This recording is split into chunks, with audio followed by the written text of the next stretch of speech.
The sweet lie, how hidden hormonal imbalances, insulin, cortisol, leptin can all lead to these sugar cravings, and how to break free from all of that. We're going to talk a little bit about that today.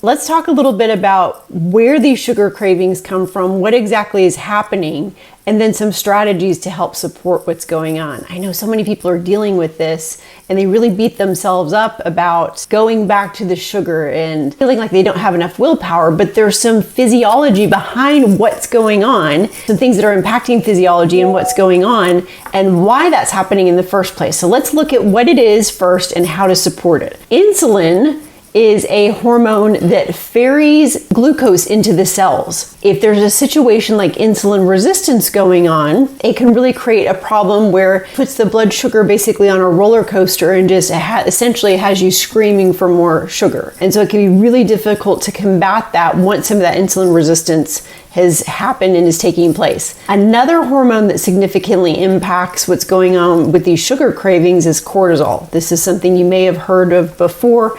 We need cortisol, it's a stress hormone, and it really helps keep the body alive under stressful conditions. But what's happening these days is so many people are under such chronic stress that cortisol really has gone haywire and really creates a lot of these issues too. So it shunts glucose into the bloodstream and intensifies a lot of these sugar cravings as well. And then leptin is a hormone that really is involved with satiety and really tells you that you're full. And so if you've been experiencing a situation where you just can't get enough, you're never really satisfied, you're not full even when you know you should be full, then there's an issue there with the leptin hormone signaling being properly signaling what's going on there. The leptin resistance is what can happen in this situation, and essentially it's telling the body that you're never full. You kind of keep going back for more and more and more. Any of these things sound familiar to you where you're having these crazy sugar cravings and you never feel like you're satisfied or full? There's definitely a reason for that. There can be many different reasons for that, but we're going to talk about some strategies that you can work with today, that you can start on a path with today that are going to make a really, really big difference with some of these cravings.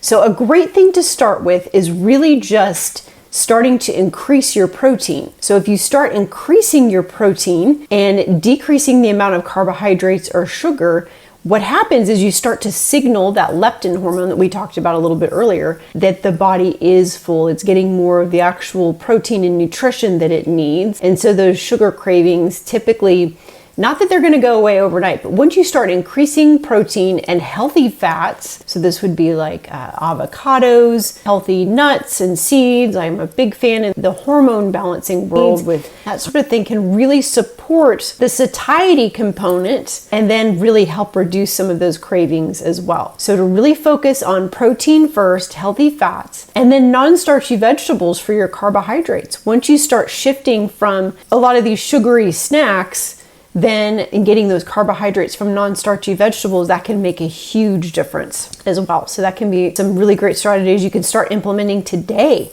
If you're wanting some of that sweet, getting it from whole food items, berries are a great place to start. Going in now to a great season for berries. So strawberries, raspberries, blueberries, lots of antioxidants, lots of other health benefits that you can get from getting your sugar from that source, as opposed to ultra highly processed foods, which is where a lot of people are going to for their sugar cravings. And then the challenge with that too is these foods, these ultra highly processed foods, oftentimes are engineered for your taste buds. Definitely contributes to the cravings being even more intensified when the foods are actually engineered to be addictive and for you to want more and more of them. And they actually do things to change your gut microbiome. I know there's a really amazing scientist in our space that says oftentimes that it's not you that's having the cravings, it's the bugs, it's the gut bugs that are having some of these cravings. So if we start to shift what your dietary intake is, as far as food goes,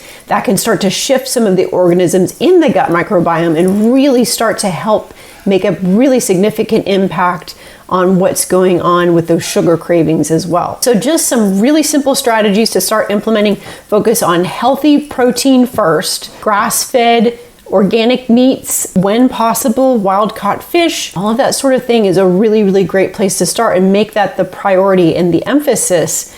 Protein is really needed for repair, and it's needed for hormone production. Most people are not getting enough protein. And so I always say if you can aim for a gram of protein per pound of weight, it's a really, really great place to start. So if you really aim for that, you're looking at probably minimum of 30 grams of protein per meal. If you start focusing on that and making that the emphasis, and then working on some of these healthy fats and non-starchy vegetables, that really can start to shift the physiology in such a way that these cravings can significantly be diminished. Another thing is really increasing filtered water intake. I'm a huge fan of drinking hydrogen water that is got the molecular hydrogen added to it. I'm a big fan of that. There are different companies that sell devices that can help make the hydrogen water for you. So we use the Echo brand at our house. So that can be really helpful too, making sure that you're increasing water intake. And then another little hack that I love to use, it's such an inexpensive one, I'm sure you've heard of it before, but it makes such a big difference, is just doing a little bit of apple cider vinegar daily. So just maybe a tablespoon in a shot glass of water, ideally 30 minutes before every meal. If you're really having a lot of these cravings, it can help significantly with that. Or if you're starting to have some of these cravings, doing it during that period of time before you eat anything, that can really make a big, big difference. I know that can be a little labor intensive and quite involved for a lot of people. So I would say even if you can just do it in the morning and in the evening right before you go to bed, you'll actually get better sleep because it helps stabilize blood sugar levels. It helps your body actually produce more digestive enzymes and hydrochloric acid as well. So there's a lot of benefits to just using a little bit of apple cider vinegar daily. Just another great inexpensive strategy to start helping with some of these sugar cravings and help with the insulin resistance, leptin resistance. Of course, with the cortisol component, we work with a lot of nervous system regulation. I think on pretty much every video I've ever made, and I'm not going to stop now, I really tout the benefits of getting outside daily for a walk, even if it's 15 minutes, can have a huge impact on the nervous system, calming the nervous system down, stress response, and in turn cortisol. It does not cost you a thing to get outside. And this time of year, there's really some beautiful weather to do that, so you really want to take advantage of that as well. At any rate, tons of information. I hope that was helpful for you. Some really great places for you to start that don't cost you anything. It's just step by step, one foot in front of the other, making some different choices that can really have a significant impact on the sugar cravings that you might be having. I know so many people are dealing with this, and this really can help even with, we didn't go into alcohol so much, but if people that are really struggling with alcohol being something that they're doing daily as well, that's also another type of sugar craving. So this can help support lowering alcohol consumption for people as well once we start to stabilize some of this blood sugar. So at any rate, hopefully this is helpful information for you. Prioritize protein first, healthy proteins, healthy fats, and non-starchy vegetables, and it will significantly impact those sugar cravings. Hope that was helpful information for you. If it was, please like and share this video. Please subscribe to this channel and really help us get the word out about all of this amazing stuff that you can do to really change the trajectory of your life and the life of your loved ones. So if you've got any questions, please feel free to reach out. Health and happiness. Have a super, super amazing and fantastic day. Thanks so much.